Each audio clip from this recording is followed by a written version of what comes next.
This video is a valuable one because I interviewed Ron Bullis, and he shared the top questions we as financial advisors need to be asking ourselves if we want to achieve success in our industry moving forward. Ron's the CEO of LifeWorks Advisors. It's one of the fastest growing wealth management firms in the US. And in this video, we talk about how to differentiate yourself so you can stand out compared to your competitors, and then a few other questions to help set us up for success as we move into the future. They're practical and concrete tips that we can start doing today. And he also mentions a book that he says is a must read for every advisor. I've heard of it before, but it's not an advisor book, so I'm getting two of them. If you want my second copy, leave a comment below with which one of the questions that Ron shares in the video, which one of those are you gonna focus on answering first for yourself or for your business? And then I'll pick a random person and we'll mail you the book for free. And make sure that you subscribe because there are more videos coming up with Ron in them, and they're gonna be on how they created their lead engine that can turn on and off, really just to control the number of prospects that are reaching out to them each month or each week, and then how to build enterprise value even if you're a firm with less than 100 clients.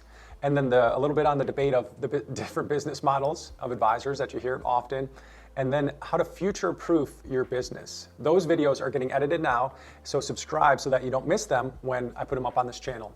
I think these are gonna be some of the most valuable videos that we've got on this channel, so I'll see you in there. Post around just those questions advisors should be asking themselves as they're thinking about getting into the, as they grow their firm, as they get into this ever-changing world of giving financial advice. Yeah, no, thanks for that. It's an interesting thing as advisors, right? We spend a vast majority of our time helping other people step into the future and then kind of look back to the present and say, what is that gap that we want to cover? How do we do it? How do we plan for it? And I think maybe just like any practitioner that does some type of professional service for a client, the last thing they want to do when they go home is to ask themselves these questions or to do this work on themselves. And so what I found with advisors, and I'm guilty of this, right? It's why I joined a study group. I'm part of the Client-Wise coaching program that Ray Scalafani started. It's oftentimes necessary to have a group of people or some other advisors that can help you kind of step out of your today, look into the future, and then look back, right? And so the post that I'm writing for advisors should be up on my social media pages and our blog in the next couple of weeks. Is essentially the 5 most important questions, or at least as what I would say the 5 most important questions that I believe advisors need to ask themselves today. So we can jump into those questions. Mind sharing some of them? Yeah, let's and there are 5 questions with a few sub-questions. So if anybody's really nitpicky, it might end up being more like 10, but here we go. First, nobody watching is nitpicky. So only some of the very detailed planners on my team would be like, Ron, you actually gave them 9 questions, not 5. But yeah. Okay, so a question that my business coach has been challenging me with for years, and I find it really helpful to do this exercise a couple times a year. The question goes something like this. Imagine 100 of your competitors. So whether those are firms or other financial advisors in your community, right? Imagine 100 of your competitors were all lined up against the wall in a room. And your ideal client, the client who you serve best, who you bring the most value to, walks in and says, I'm going to interview you and these 100 of your competitors and decide to hire one of you. The question is this: what do you think your competitors would say to that perfect client, that ideal client? And then what would you say that would make you different and stand out? Now, this concept is based on a book that I've recommended a ton over my career as an advisor. I think everybody should read this. This book is called Differentiate or Die by Jack Trout. It's an older book. It's about branding, marketing, and positioning. But what's really, really important is there's half of the book is dedicated to how service-based firms have to differentiate themselves if they want to win, right? So you've been an advisor for a while, as I have, David. You've probably heard things from people, and I know I've said things too, like when people ask you, like, what makes you different? Well, I got a great team. I have a holistic planning process. I really care for you. I'm in it for the long haul. We got a great investment, model portfolios. We have great technology.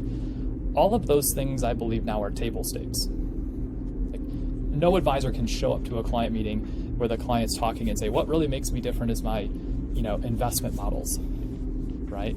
Well, there's probably 1,000 other firms that have X billions of dollars more than you that either built their own or are building one similar or already have ones, right? No advisor shows up to a client meeting and says, well, what really makes us different, or they shouldn't, is that we're here for you for the long run. So the short form of the question is this: what makes you different, and is that differentiating value position, is it valuable in the mind of your client? So that would be question number one. I think that's a core question. Our team asks ourselves that a couple times a year, I believe, as a leader of the firm.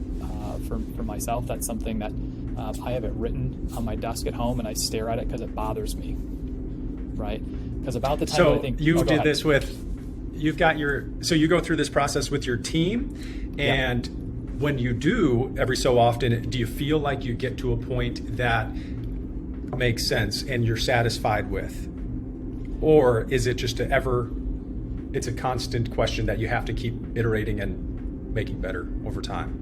I think there's some value element to it that probably stays consistent with time. So just like every human being has this core set of values that they use to navigate life, businesses, financial practices, how financial advisors work, you should have some defined values. So I think there's some pieces that stay consistent over time. But as the world changes around us, I mean, COVID's probably the best example that I can give in the short run for this, right? Everybody, for the most part, went to video conferencing, digital meetings like this, right? So there's external forces that happen that are even outside of our clients' control that should be causing us as the leaders for our clients, the leaders of our firms, to ask ourselves this question on a regular basis, because the answer will have to shift and change over time. It's not a static, I can define something today that makes me different and I can own that attribute for the future, right? Even companies that make products have a limited time period with which they could say something like, we have the only electric vehicle on the road, right? Say Tesla, or something like this, right? So even in a product space where you're making something tangible, you have a finite amount of time that you can own that attribute or own that space. And so I ask myself this question on a regular basis, because as I see new technology coming online, or I go to a conference and listen to advisors, or I watch one of your YouTube videos or other people that I follow, I think to myself, oh man, I really need to reframe and reorient back to this question, right? Because maybe everybody else now has started to pick up on, well, we're doing, mobile, or we're doing, bite-sized financial advice, or we're doing on-demand, or, subscription-based planning, these things. And so I would say it's a continuous process, right? Gotcha. I'm so glad that we're recording this, because I'm going to go back and watch this again. and I know you've mentioned that book before, and I have not yet read it, but this is a great reminder that's a must read. It's a fast read. It's a book that I've probably marked up maybe more so than any other book on business. And like you, I read a ton. What I really love about it is it forces us to ask questions that then kind of permeate from here. So my second question, ready? This ties right to it. And you could reverse this order, but if you started by saying 100 of my competitors, it already begs the question that you know who your competitors are. And I've asked hundreds of financial advisors this. Who are your biggest competitors? Now, when we stop and think about that, if you're an individual advisor listening to this, right, you might have to think like, what community do I serve? What individual niche market am I in? Maybe it's community organizations, country clubs, circles of influence, right, where you bump into other advisors that are also in that space serving those same, kind of community groups. Those would be direct competitors. Right? So when you ask yourself the first question, if I lined 100 of my competitors up against the wall, right, it begs the question, who are your competitors, right? From there, I think flows lots of sub-questions. This is where my team would tease me, because they'd say, Ron, you said 5 questions, but here's coming, a whole bunch more. But what do my competitors do really, really well that I could learn from? Whether it's mannerisms, whether it's how they carry themselves, whether it's things that they've created in the social media spaces, right? Whether it's how they've taken a leadership position in the community. These are maybe individual advisor attributes that I'd be looking at. At the firm level, I might be saying, like, what are their business models? How are they representing themselves in the community, right? How are they, my competitors positioning themselves as thought leaders, right? How do my clients and my prospective clients possibly view my competitors? So I find this one to be a question that I didn't ask myself a lot, and again, until I started coaching in the ClientWise program. And I thought it became a really, really apparent thing to me that if I don't know my competitors, I probably won't have the answer to my third question, which is, what is the client that I deliver the most value to? And This is an and question. What is the client that I deliver the most value to and that I enjoy serving the most?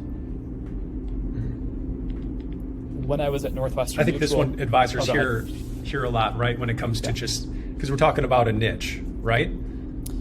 Yeah, we're talking about a niche, and I think the and part of this question is one of the things that I've added to it that has been very impactful for me, because I can play in certain spaces and in certain niche groups that I have some skill sets that I've acquired over time or that I stumbled upon. And I know a lot of advisors have had this, right? They've started doing something, they've kind of stumbled into an area, and next thing you know, they have a bunch of clients that are in this space. But it's important to still ask, like, are these the clients that I most enjoy working with, right?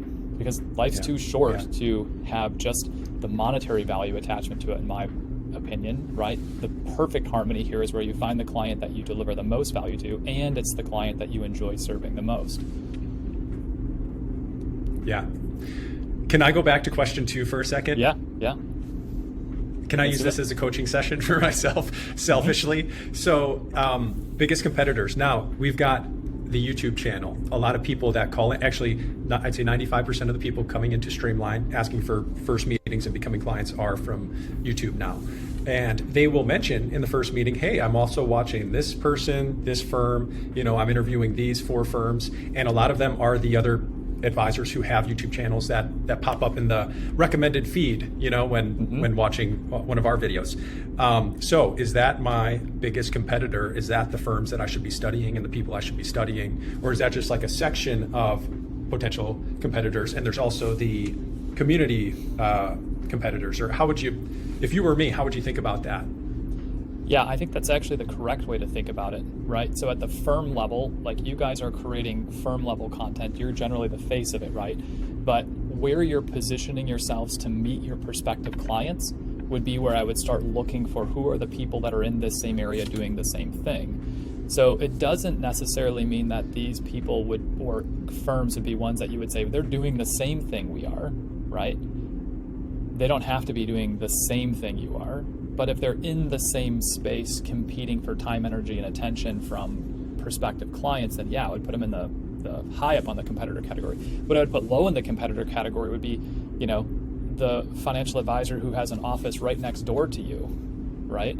If you're doing all of your marketing, Dave, and one of your primary channels is this really great online presence that's delivering value for free, and people are watching it and then seeking you out, then I would say the guy sitting next door to you, if him or her is not doing that same thing, they're not a competitor, right? They're not competing for, mind share and time, energy, and attention from your prospective clients.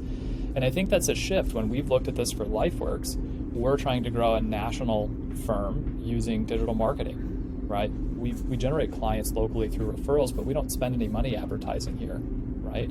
So when we think about who competitors to LifeWorks are, we're thinking about, companies that have national marketing presences online, right? And they might look radically different than us from a fee structure or a business model, but we're trying to sit our business side by side with theirs and say to people, hey, look at us, right? So. Okay. So are you, I know we're kind of getting a little off topic from the 5 questions, but are you at LifeWorks, is it still hyper local? Those are the clients, or are you guys going nationwide right now? We've been going nationwide now for 3 years. So one of the core business planning strategies we had was to build a national practice, and this was pre-COVID. So this was been in 2017 when we launched LifeWorks. My business partner and I said we believe that we can use technology to find people that would really enjoy working with us and build it outside of geographic regions, right?